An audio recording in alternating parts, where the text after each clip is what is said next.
कल से मैं आलोचना सुन रहा हूं और जरा सी आलोचना इनसे सहन नहीं हो रही है।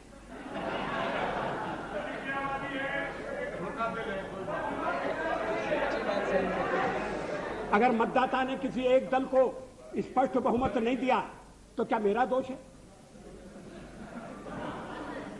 और हमें सबसे बड़ी पार्टी के रूप में काम करने का अवसर दिया क्योंकि लोग परिवर्तन चाहते थे, यह भी हमारा दोष है। मेजॉरिटी। Acharya please. अध्यक्ष महोदय, मैं पश्चिम बंगाल की बात नहीं कर रहा हूं। मैंने कल उसका उल्लेख किया था। किस तरह से सीटें घटी हैं, किस तरह से वोट घटे, वो बात अलग है।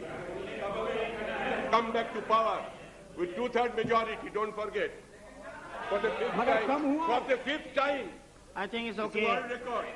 Mr. Chatterjee, please let the Prime Minister speak. अध्यक्ष महोदय, ये बात मेरी समझ में नहीं आती। अरे आप साफ हो जाओगे भाई। प्लीज। कि जो दल अलग अलग चुनाव लड़े थे, जो दल अलग अलग चुनाव लड़े थे, एक दूसरे के विरुद्ध चुनाव लड़े थे, वो अब साथ आने के बाद ये कह रहे हैं कि मैंडेट मिला है बीजेपी के खिलाफ। नहीं लड़ी और उसके लिए 82% लोगों ने वोट दिया है। ये विचित्र तर्क दिया जा रहा है। आप यूनाइट कर चुके हैं, ये बहुत अच्छी बात है, हमारे सामने नहीं। अरे बस तो आप क्यों बात का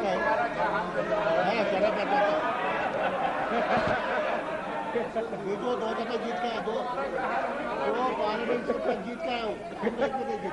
Prime Minister to ill or not to ill? दादा, ये they don't listen to you. What is that? Why I am trying to help them, they don't listen. Why do you want? What do you want? You want that till 31st. What is that you propose? आप तो आ जाओ।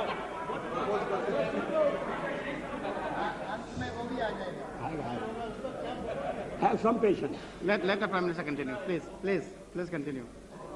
मगर इतनी चर्चा चली, पहले तो आप चर्चा ही नहीं चाहते थे, और चर्चा चली तो सदस्यों ने रुचि ली और अच्छी बहस हुई और निर्णय का वक्त आ जाएगा, आ गया। अभी भी आपको परेशानी हो रही है इतनी जल्दी सत्ता में जाने की। मुझे वो दिन याद है जब जनता पार्टी को तोड़कर आप चौधरी चरण सिंह जी को साउथ ब्लॉक ले गए थे और उनकी कुर्सी के पीछे खड़े होकर आपने फोटो खिंचवाया।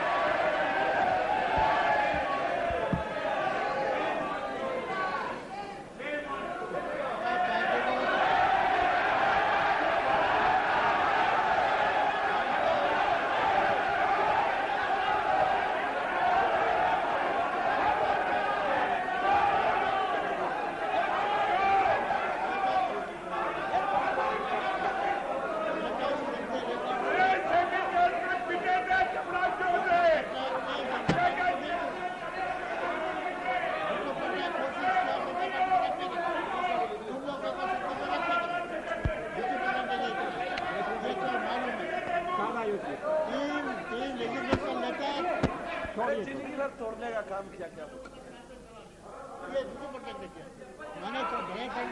अध्यक्ष महोदय, मैंने चढ़ दिया। अरे मिस्टर पटनायक,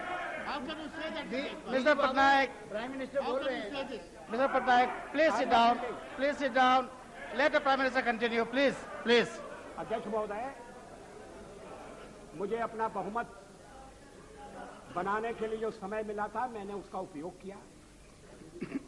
मैंने अनेक दलों से अलग अलग बातें की। कुछ दल हमारे साथ आए हैं, कुछ दलों ने अपनी कठिनाई प्रकट की है, कुछ दलों का कहना है कि आपके साथ आने में हमें एक ही आपत्ति है कि हमारे कुछ वोट जाने का खतरा है। भारतीय जनता पार्टी के सहयोग के कारण अगर वोट जाते हैं, मैं समझ सकता हूं कि तो हर राजनीतिक दल को वोटों की चिंता करनी है, मगर ये वोटों का खेल किस सीमा तक जाएगा, किस हद तक जाएगा? क्या इसके सामने देश हितों की उपेक्षा कर दी जाएगी? हम माइनॉरिटीज की बात करते हैं कि उन्हें पूरा संरक्षण मिलना चाहिए, बराबर का अवसर मिलना चाहिए, अधिकार होना चाहिए, तो हमें कहा जाता है कि हम जो कुछ कहते हैं उस पर आचरण नहीं करते। आखिर सदन में बातचीत हो सकती है, चर्चा हो सकती है, जिन प्रदेशों में हमारी सरकारें मिली है बनी है वहां आचरण हो सकता है, और आप हमें केंद्र में समय देकर देखो और हम सारी बातें अमल में लाकर दिखा देंगे। मगर ये मेरी समझ में नहीं आया कि जो सबसे बड़ी माइनॉरिटी है उसकी तो चिंता है, मगर जो 2% है, अभी बरनाला जी का दर्द आपने सुना, उसकी पीड़ा नहीं। अध्यक्ष महोदय, मुझे वो दिन याद है, दिल्ली में दंगों के बाद और सिख भाइयों के कत्लेआम के बाद मेरा भी भाजपा का एक कार्यकर्ता मुझसे रात के अंधेरे में मिलने के लिए आया। मैं उसको पहचान नहीं सका। पहचान नहीं सका क्योंकि उसके बाल कटे हुए थे, उसके केश कटे हुए थे, दाढ़ी कटी हुई, केश कटे हुए थे। मैंने कहा तुम वही हो?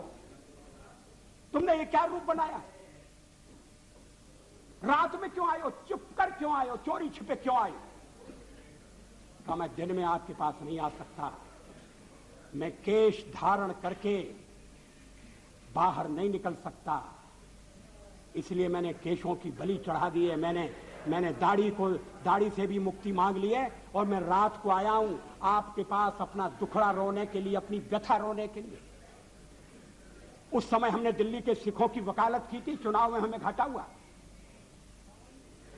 सिख विरोधी भावना भड़काकर कांग्रेस ने सत्ता किया। हमने ऐसा पाप कभी नहीं किया।